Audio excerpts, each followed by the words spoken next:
right, 6 p.m. I'd like to call the village board meeting to order. If you all rise, join me in the Pledge of Allegiance. I pledge allegiance to the flag of the United States of America and to the republic for which it stands, one nation, under God, indivisible, with liberty and justice for all. Clerk, please call the roll. Here. Trustee Hudson. Here. Trustee Maravka. Here. Trustee Richards. Here. Trustee Sandberg. Here. Trustee Sluse. Here. Trustee Sturba. Here. All right. Public comments. If not, we'll move on to the consent agenda. We've got the minutes from our January 13th regular village board meeting. We need to approve our payroll and accounts payable. The payroll for the pay period ending January 18th was a total of $70,561.50. Accounts payable for the period ending January 24th, the general fund $43,457.32. The motor fuel tax fund $4,349.05. The business development district fund $138.80.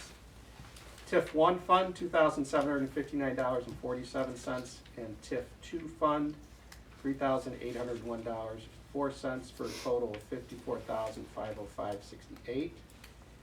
And then we also have a raffle license for Tractors for a Cure. So any trustees have any issues with any of those items? No. If not, I'll entertain a motion to approve. Motion. Second. Moved by trustee Sluse, second by trustee Maravka. Trustee Hudson. Yes. Trustee Maravka. Yes. Trustee Richards. Yes. Trustee Sandberg. Yes. Trustee Sluse. Yes. Trustee Sturba. Yes. All right, on to staff and committee reports. Bob, you want to start us off? Sure. There's been a lot of good feedback on the downtown snow removal. I know we haven't gotten a lot, but considering what we gotten, it's been good. Haven't heard anything negative, so. Staff is trimming trees along plow routes. Good time of year to, if a branch hits the truck, you know it needs to be trimmed, so they'll continue to do that. The weather stays warm. All equipment has been washed from all the salt we've used. And they're still moving with their team building project, so. Conrad Street Storm Sewer, I believe we're waiting on Aqua, so that's my update on that. Pretty much what I have. You got any questions? Questions for Bob? Okay. Let's move on to Troy. Why don't you give us an update on that Conrad Street project? Sure, yeah, so the schedule we are looking at now, I believe Nick talked to the school and there was talk of holding off until summer to do the actual kind of disruptive project or the trenches in the middle of the road just for traffic. So, but we still wanna get it out to bid early so it's ready and we get better prices. Okay. So we can probably get it out to bid later this week and have a bid opening around February 18th. And then after that, we could award at the February 24th board meeting. And then we could put in our specs, you know, that they can't start the disruptive work until that June 9th date, or maybe they could do some stuff ahead of time. And as far as Aqua, I know they already have a contract to do the lowering work at the Conrad and North intersection.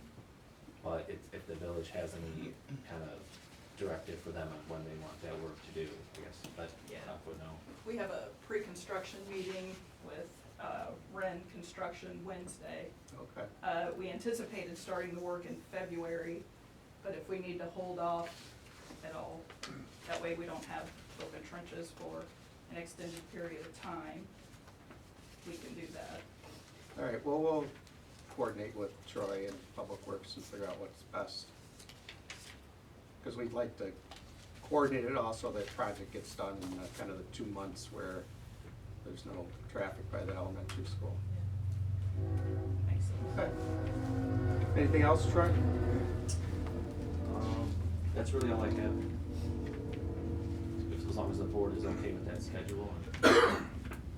Any introductions, guys? Okay. No. Chief, you got some good news for us? Yes, so, I don't know if you saw it on Facebook, but I gave it to you. The theft from the PTC, Detective Miller worked a lot of time on this with New Lenox detectives. And they also learned that the same crew did similar things in Madison University Park and then the city of Chicago. So today, about 2 hours ago, they caught the offender that was rented and driving the car, and also was cashing in lottery tickets. We have him on video cashing lottery tickets. So he was charged with armed robbery and burglary into Lenox, and then for stealing the stuff here, he's charged with burglary and Bridgestone. And they're currently about 100 and something in the city, sitting on a house with the Secret Service, waiting to get the guy that actually, in ours, grabbed the case and walked out with it. So they have him identified, and they're sitting outside his house waiting to pick him up too. And then we will have charges on him. As of before the meeting, I came in. Cook County doesn't have any charges on anybody for their crimes, but coming from Cook County, it's not a surprise that they take a little while longer than Will County does to charge people. So, and so that was good. Glad to see that. And unless you have any questions on my report, that's all I have. Yeah, just, Good job. thanks. Yeah. That's great. Detective, thanks for all his hard work and everybody in the department, appreciate it. All right, Administrator? So I've got a few things I'm gonna just touch on now. Some of them are gonna be during the agenda, but we are gonna be voting on a farmer's market application, so I'll comment on that during that item. The 520 Schrader has been a topic that we've talked a lot about, and we're not ready to go. We're gonna have an executive session today on another topic, but we don't really need that for this topic. So I just wanna report, I've told many of the board members, but this is an ongoing project. I know sometimes people think we're not working on this, but we have been working on this for many months. Our attorneys have been in court, and we all, want the legal process to give us all our rights and play out, but it takes some time. And so unfortunately, it's just taken longer, but we feel like we're turned the corner. We have the fencing up since, I guess, before the holidays, but we think we're working towards a final agreement that will get all the demolition and other appropriate work done to clean that site up once and for all. So I don't want to go too much more into detail because that's still a work in progress, but I know a lot of people in the community are interested in that, and we're excited to see that finally come to a resolution. As Troy and Bob both mentioned, we're working on the Conrad Storm Sewer project. I did meet with the school on that project proactively just to get them involved and be aware so that we can kind of work together, and they appreciated that.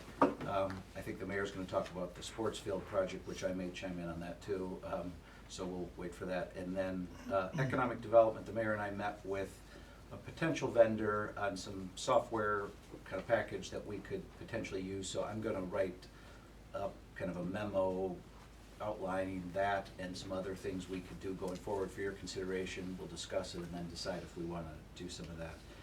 So I'm going to keep it at that for right now. Great, and then Aqua, we've got Angie and Tracy here from Aqua. I wanted to address the public comment that was made at the last meeting about the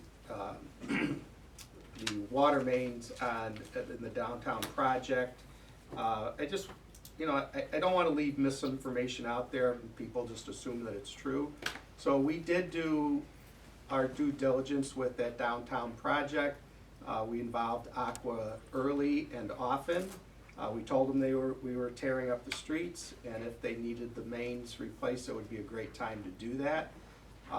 We also encouraged them to look at all the service lines on that street, because obviously that street is an old street, and we were concerned there were some lead service lines.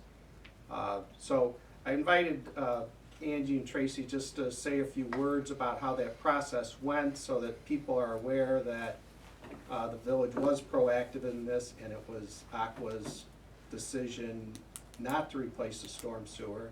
It's also Aqua's responsibility to repair any water main breaks that happen and do any restoration. Is it ideal? No, but the alternative was just to leave the street looking ratty and crappy like it's been for the last 50 years. So with that, I know Tracy and Angie would like to chime in. Yeah, so this is in regards to the water main actually, and we sat down, we talked about the project.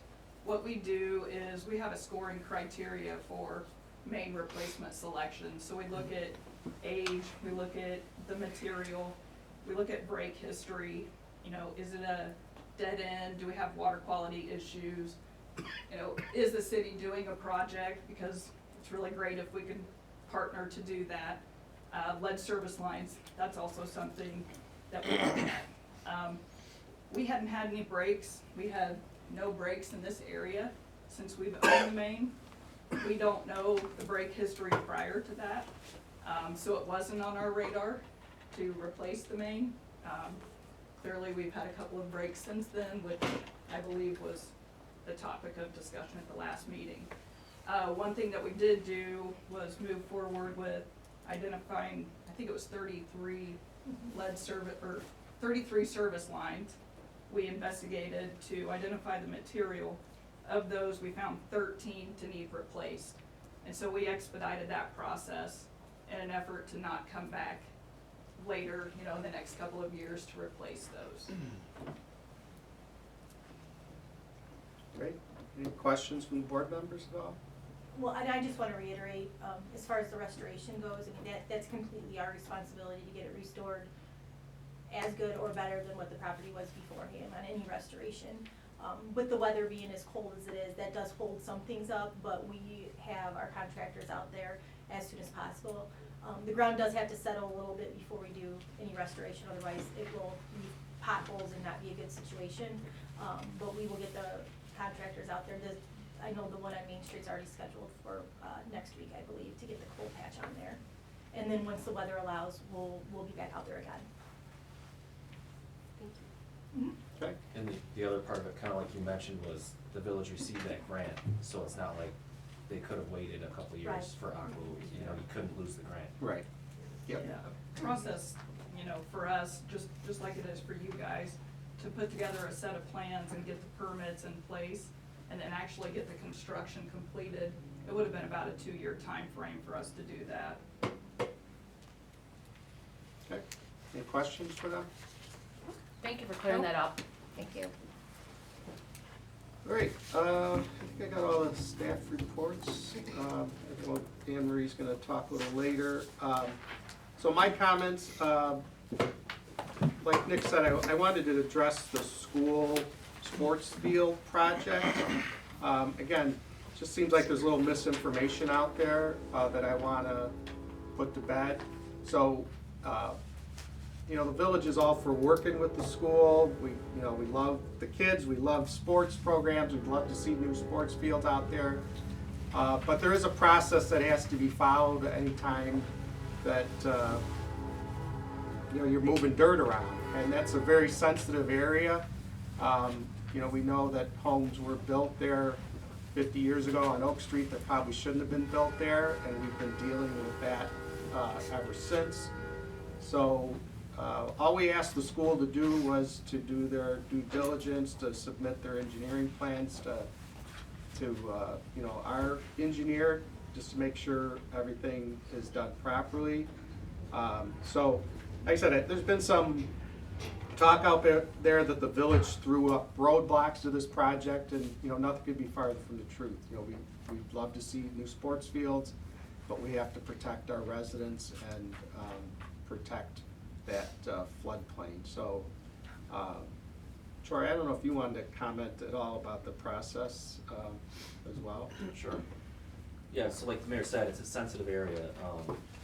Those sports fields are in a floodplain, and there's been a history of, you know, drainage problems on Oak Street and those areas. So, you know, anytime we review anything, we're reviewing it to be in accordance with the Peatone Code and the Will County Stormwater Ordinance, which is, you know, part of the code. So, you know, we review it to that level for any development, and especially which we were told, you know, this cannot impact the residents in the sensitive area, so it's no different than any other review. We're just making sure it's gonna be safe and, you know, keep the water out of people's yards. Did you want to chime in? I mean, the only thing I'd like to just say is, I asked Troy for the schedule, because this predated me, and early in 2024, February, March timeframe, the village was contacted by the school's engineers that they had been retained and they began work, and Robinson, who's the village engineer, worked with them, gave them as much information as they could to move the project along, and the village ultimately was told in March that they would be receiving their first submittal in April. We didn't get that submittal until the end of August, so 4 months later from when it was originally said it was gonna arrive. Troy and Robinson immediately began reviewing it.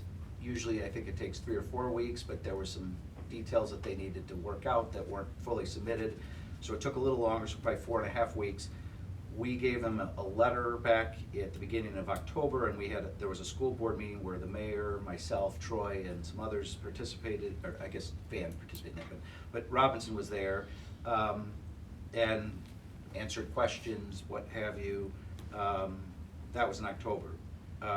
December was when there was statements that we were dragging the project out, but we had given them back a response in October, and we just recently got their second submittal, so that was another 3 months or so. So out of the last 12 months, 7 of those months we were waiting for responses. And we know things take time, just like it took Robinson some time, but we are trying, and Robinson's trying to move this project along and facilitate it. The other thing I will just, for the record, is when the village incurs costs for outside consultants, those are costs that we wouldn't bear if it wasn't because of the project. And the applicants always pay for those costs. If it's internal costs, we may waive those, but for external consultants, we're paying a fee. And as of today, we have not received any repayment for those. And when I met with them, they didn't express any desire that they should have to pay those. And there's a disagreement on that, I guess. So we're still despite meeting with them on the 16th, I've not heard anything back, even though they had a board meeting and discussed this. And at the board meeting, wasn't action, but they said maybe they were gonna delay the project. So I'm kind of, as your administrator, less likely to say we should keep having Troy and Robinson review projects if there's a potential they may stop the project, or if they're not gonna pay for the services. But again, private developments, they pay for the consultants. I've worked in other municipalities where we work with other taxing bodies, they paid for it, so we'll see where it goes. But I just want that for the record that we've tried to work with them, and I just think it's unfortunate that those statements are made, so. Questions from the board about them? Okay, on to old business. We have none. New business.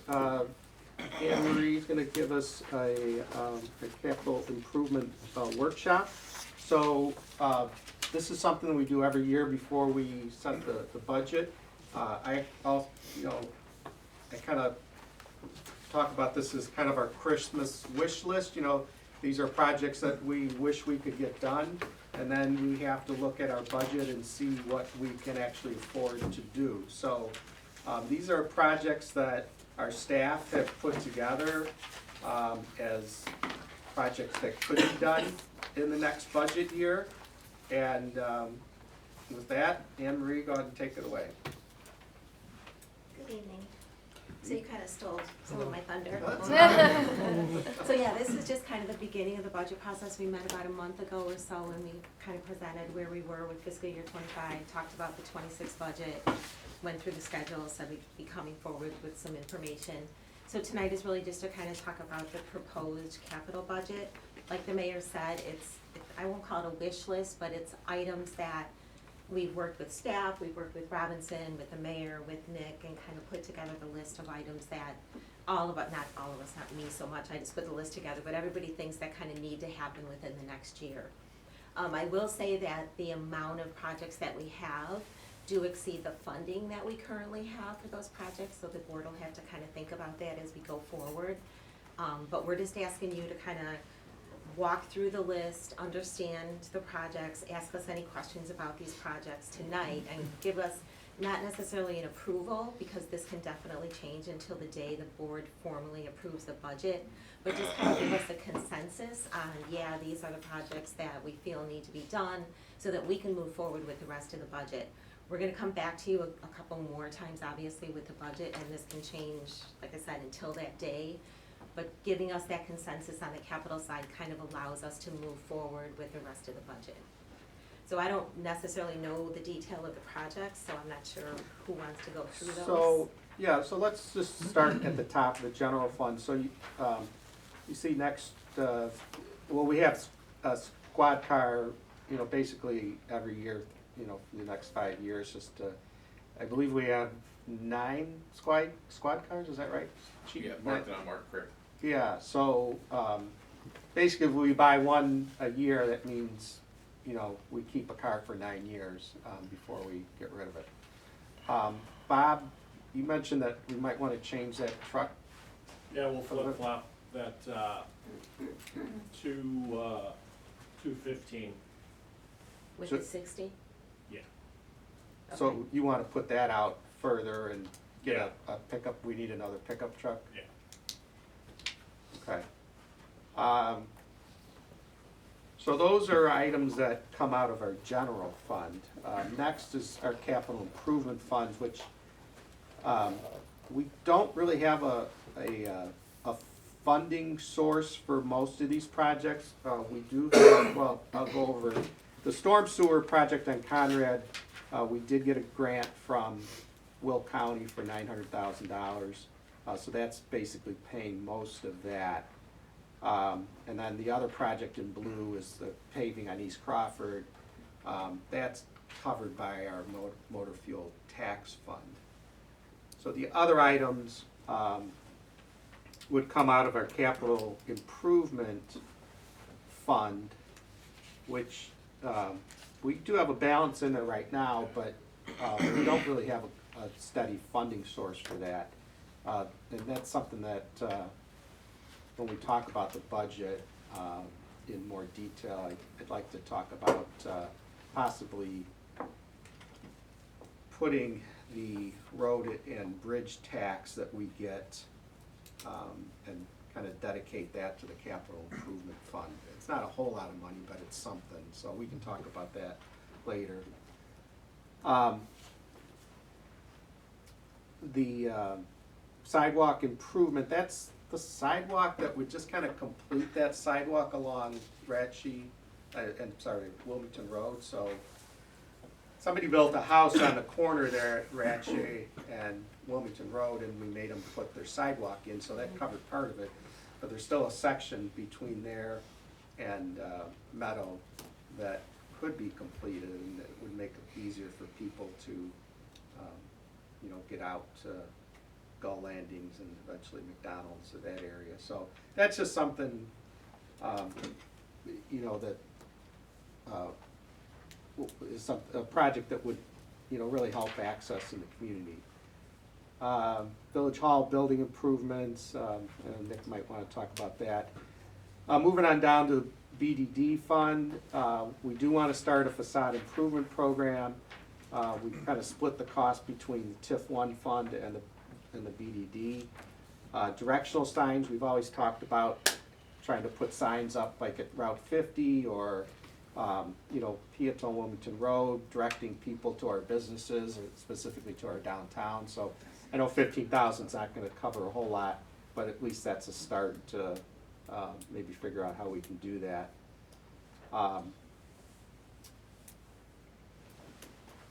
And that about covers it. So questions, you know, encourage questions or comments from the board. We could really use some sidewalks on the east side of town, and the older part of, on the west side. They're really hard to walk at night. Yeah, And then we got South Street to Auburn Street, there's no sidewalk there at all. yeah, And the kids, if they get out of school early, they walk down the subway, they walk to the Euro Loco, mhm, and they have to walk the street, so they can take the sidewalk for most of the way, and then they walk the street for like a half a block. yeah, It's not a very long strip of sidewalk, probably maybe 100 yards. Mm-hmm. Oh, we can certainly look at that. Bob, you know where he's talking about, right? Yep. Maybe you can, let Troy know and you can maybe give us an estimate. Anybody else? This is your chance. Yeah, it's good to see the facade improvement program. I think that's something that we've needed for a while. Yeah. So, Good. it's be nice to get that started. Yeah, I think that and the directional signs. Good. And you notice that Business Development District Fund, obviously, we get a lot more money into that than anything else. I mean, if we average about 300,000 a year, we're only putting about 40, you know, as spending because we'd like to, as we get into the rest of the budget in the coming weeks, we kind of pledged that we would put money back into the general fund from that, because we had kind of borrowed from that to pay for the streetscape construction. So even though we're taking in 300,000, we're not gonna, we've already spent a lot of that we wanna put back in over the next few years. What is, the Village Hall building improvements? So the village began a facility needs-based assessment, which we put some dollars in here just as like a placeholder. You haven't seen the product of that yet.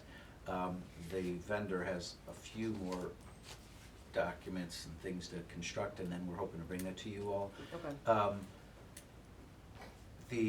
trying to think of a nice way to say this. I mean, this building needs some work, a little freshen up.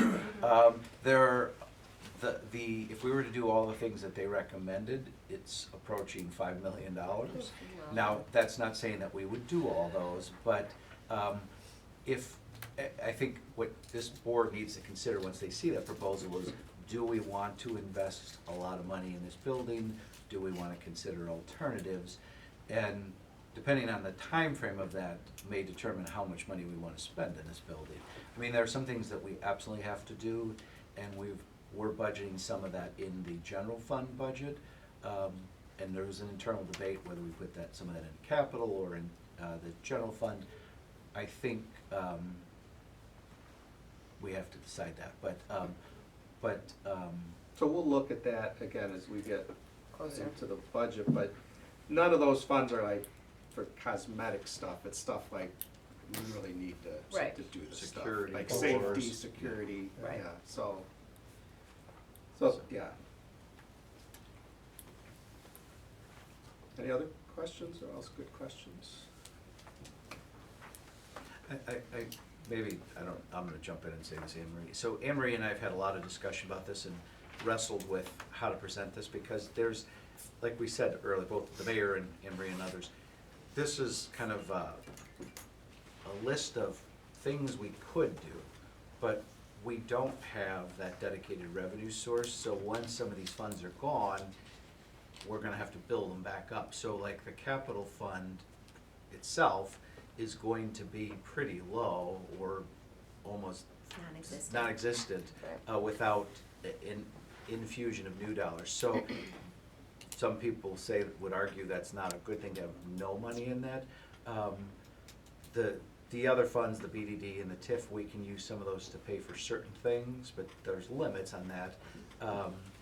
And we all can chase grants and things like that, but that's where the projects, we should be happy we're doing the Conrad Street and the Crawford, those are big projects, and those are grant funded, but the question that we're gonna have to confront with this all comes together is, how much do we want to leave in the budget or remove from the budget, and how much do we potentially want to rely on fund balance? Because we've done some of that in years past, and in some years that turns out positive by the end because we've cut back on, we haven't spent as much, maybe revenues come in greater, but they can't count on that every year, I guess. And just through this process, looking at last year's budget and now looking forward to the next year's budget, we have found some savings, some significant savings, but that's a one-time savings sometimes where things were budgeted maybe larger than they needed to be. And some of just the moves we've made in the last 6 months, so we don't have to get into all that right now, but we wanna be honest with you all that we've had some big expenditures the last year or two, and that's great, but like a lot of governments and entities, you get those done, now you're gonna have to kind of retool and kind of maybe not do as many big projects for a little while as the positive is we are repaying the general fund, so that's good that there'll be some additional money coming in from the PDD, but anyway. Any other questions? Oh, go ahead.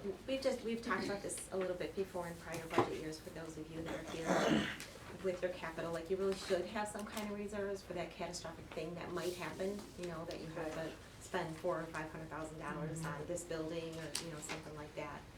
And then as far as the general fund goes, that's really your main operating fund.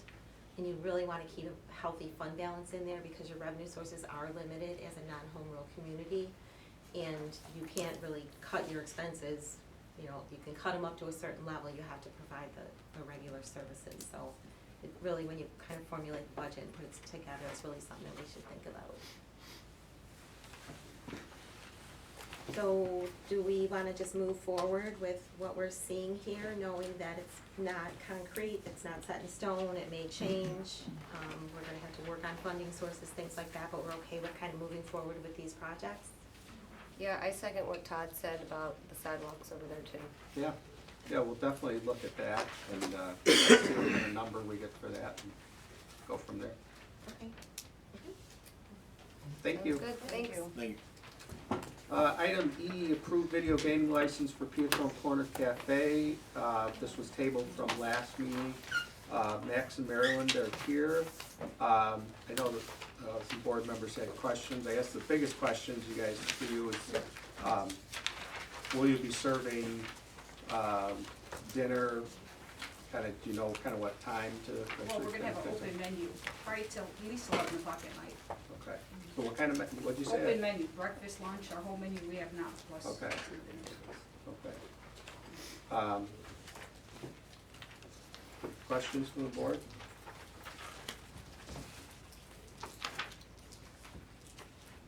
If not, entertain a motion to approve.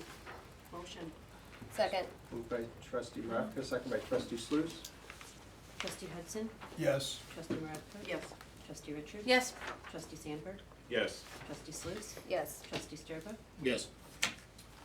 Item F, approved special event, farmer's market on May 6th, May 20th, June 3rd, June 17th, July 1st, July 15th, August 5th, August 19th, September 2nd, and September 16th, from 2 to 9 p.m. with closure on Main Street from 1st to 2nd.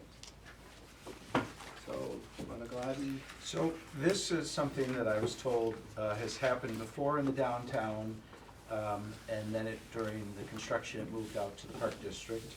And a lot of people liked it out there, but the organizer would like to bring it back downtown.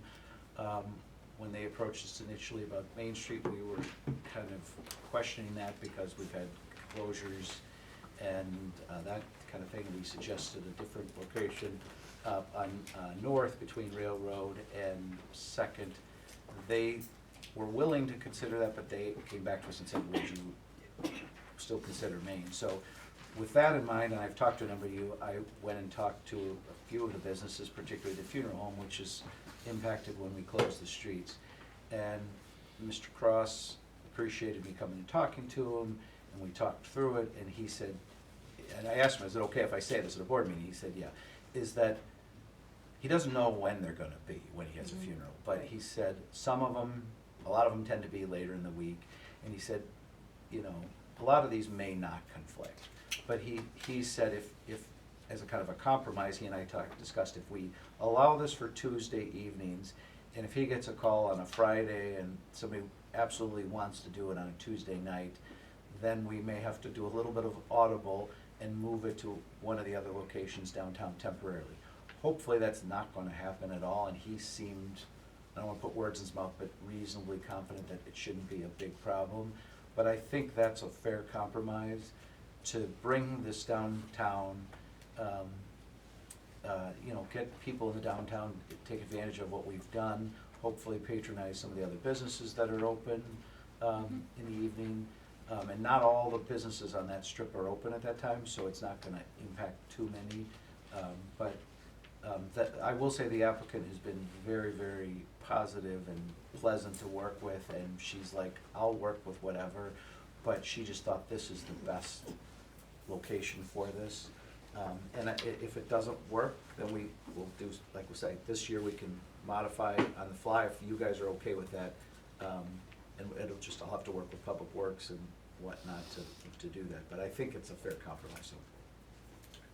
Any questions? Did you talk to Dawn also? I was not able to connect with them, I was gonna try to still talk to them, but the All Automotive I know is also on that stretch, but their access is off of First, so, and it's not, I mean, I get it, it's the parking, people like to have parking right in front of their business, but we're hoping that having more people downtown will make people more aware of, and with some of our efforts to communicate our events better going forward, I hope that we can bring more people in that maybe didn't know about some of our events, so. Yeah, it's kind of a win for the Yeah, downtown right. businesses. Right, Yeah. so.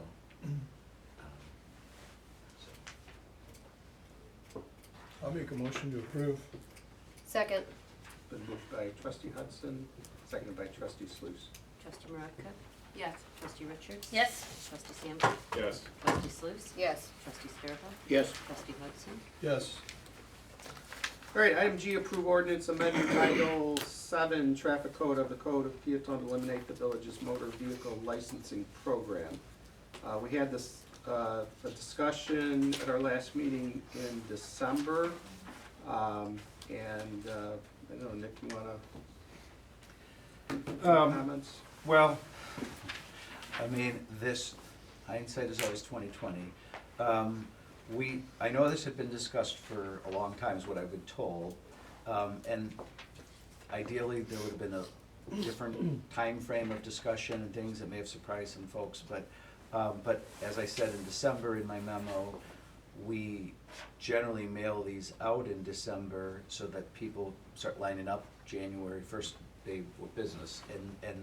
And I was told repeatedly that there's a lot of demand when that comes in. Our staff has to spend a lot of time doing that to process those and whatnot. So when we dug into the cost, the gross revenue was in the 65 to 75 range, and I may be a little bit off by my numbers, but then there's a cost of mailing out the stuff, postage and the stickers and things like that.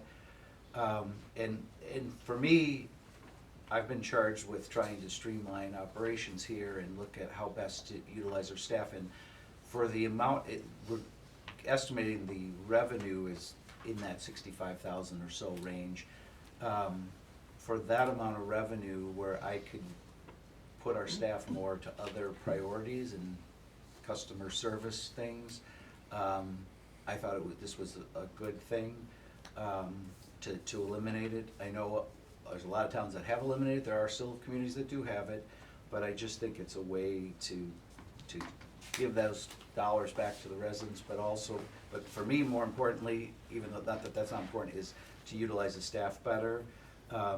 Particularly because we've restructured our community development department here. We're eliminating that position, at least for now, and staff are picking up that work very well, but this allows them to focus on that work, which is processing the permits and helping me with code enforcement and other things. So I know there was questions about the revenue, and I tried to be a little more specific, but I didn't want to totally wall us in, but I mean, increased revenues from the travel center, along with other businesses, increased utility tax collections in the area are all contributing to increased revenue.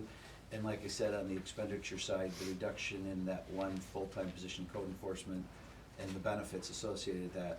Also with just, I mean, you're gonna see more of this, I promise, in the budget process, but one example is the code and community development. We had budgeted somewhere in the neighborhood of 400 and some thousand, actually I have it here, 435,000, and we're projected to end the year at 112,000 or 113,000. So that's $322,000 worth of savings. Now, I'm not that good, so, and our staff is good, I'm not that good, but it's like, that's kind of a one-time thing, I think, because there was some over, probably budgeting in that area, but that this year will definitely help. And I'm gonna continue to work with all of you to streamline the process, so, I don't know if I need to say too much more, so I'm gonna stop there. Questions? Well, you know, Nick, you weren't here last year when we did the village stickers. So it's kinda hard to judge how much time gets ate up by the staff. Right. And, you know, as we just heard, we're obviously searching for money. And even if we were making $50,000 off it, it's still, hey, it's my sidewalk, you know? I'd say we go wait a year and evaluate the situation after we look at it again. But that's just my opinion. We can do it late. You know, we don't necessarily have to have them all done by February or March or whatever. We can finish them in June. We got the stickers already. Yeah, I think it's kind of too late in the game to try to get rid of it now, especially with, like, so the budget. We have the one sidewalk from Meadow to Ratchie's $95,000. That $65,000 only had to be $30,000 we had to come up with for that project, and also the other sidewalks that we were talking about. The $65,000 would pay for that, or a vehicle or anything down the line, like they have for $70,000 for a squad car. Another $5,000 would be a squad car. So I mean, to get rid of it now at this point with the stickers being there, and also we're talking about have to pick projects and stuff, I think it wouldn't be worth to get rid of right now. I think it'll give it a year, talk about it again in like July or August, where we can get ahead of it, decide then, and then we don't have to worry about ordering the stickers and give everyone enough heads up. It's only $2.50 a month per vehicle. I mean, can I respond? I respect your guys' opinion, we've talked offline. I did talk to the staff though, and so even though I wasn't here, they told me what it's like, and I trust them because they were here and they're doing the work every day. Similarly, I'm looking, and you've hired me to do this, to assess what our staff does, how they spend their day, how I can help them be better at their job, and ask them, what do you need? And by them being able to focus on other things, maybe I can't quantify it to the dollar amount, but some I can, as far as if one of our staff, for example, does work that we have to pay somebody else to do at a higher rate, that's saving us money. If our staff moves permits along faster because now we don't have kind of the bureaucracy of that, that moves the permit process along, and then Peatone gets known as a community that can develop easier, so people want to do work here versus saying, oh, it's delayed. So, I mean, part of what I felt like you asked me to do was look at the staff and streamline operations, and you can't quantify every dollar. That's why I had a hard time giving you, I didn't want to give you a number that I couldn't back up, but I mean, I'm pretty confident that the village will operate better. This is just one piece of many to function better. And the 60, 70, even if it was $100,000, that's not going to solve our budgetary challenges. Our budgetary challenges are going to be by growing revenue, like the travel center, like the businesses downtown, like other businesses that aren't here yet. That's the only, because as Anne Marie said, we looked at the expenditure side. We can't cut. We're a lean operation here. Everybody pitches in and kind of cross trains and cross helps, and there's going to be probably more of that, but we can't cut enough to make this work, so we're going to have to grow beyond the sticker program. So that's I mean, I just think we need a lot more revenue from non-fees and stuff like that. I mean, I understand where you guys are coming from with the extra money and to get a sidewalk done. But I also think that the residents need a break. And this is one thing that nobody has ever really liked to do or pay for. Especially with Aqua and everything being so expensive. I agree with removing them because as like an administrative process and trying to improve things, you're kind of stuck because it's like you're spending your days, stickers, checks, people coming and going. You don't get your work done, but so that's why I trust this process for improving our village. Yeah, I mean, we're always gonna be looking for money. I mean, we're just talking about the budget, we're talking about the wish list, and, yeah, you can point out things, a sidewalk or whatever, and $70,000 or whatever it is will do it, but I don't think that amount of money is gonna make or break us. We have to look at the bigger picture and decide, you know, what needs to be done and move things around. You know, the way that this is laid out, we've talked about it for a long time, getting rid of it. And I think we can wait until next year and we can talk about it again, and it's gonna be the same situation. You're always gonna have things that you think you can do with the money that's coming in, but I think we should eliminate the program. I think with the amount that we're gonna be actually getting from the stickers versus what it's going to cost with the manpower and the work in general, I don't think it's going to really wash that much, as long as we're getting more revenue from the truck stop and all the other businesses in town. I think eventually it will cover the 65,000 or whatever we do make from that. It might not even be that much that we get from it. Well, last year was 74,000, but then we have to subtract the stickers, the mailing. Right. I mean, and the staff time is really the bigger cost. The postage and the printing is not that big a number, but the staff time is a bigger number, so. Well, and postage is going up. Right. Okay, this would be ordinance 25-03. Is there a motion? Motion. Second. Been moved by trustee Richards, second by trustee Sluse. Trustee Richards? Yes. Trustee Sandberg? No. Trustee Sluse? Yes. Trustee Sturba? No. Trustee Hudson? Yes. Trustee Maravka? Yes. All right, moving on to item H, approve resolution authorizing the execution of a collection services agreement with Municipal Collections of America. Chief, you wanna talk about this, or Nick, who do you want? I can start and I'll ask the chief to help me. So the chief, when I first started, he had said, let's talk to this contractor or vendor. So we had a meeting, kinda got put on the back burner a little bit, but I did a little research, you learned some things. And I included in my memo in January of 2024, this board approved ordinances amending the code for creating administrative adjudication for municipal ordinance and building code violations, and also for standing, parking, and vehicle compliance. So that kind of allowed us to create the administrative adjudication program. At that time, we also amended the code to allow for imposition of fees and costs. And really what, in more brief terms, this allows us to hire a vendor to help us collect unpaid debt. So if someone gets fined and they get the letter and they ignore the letter, they get another letter, they ignore it, and we go through a number of steps before we send it to collections, and it's our choice to do that. But this is kind of something that the chief promoted, and we have a vendor. The vendor gave us a contract.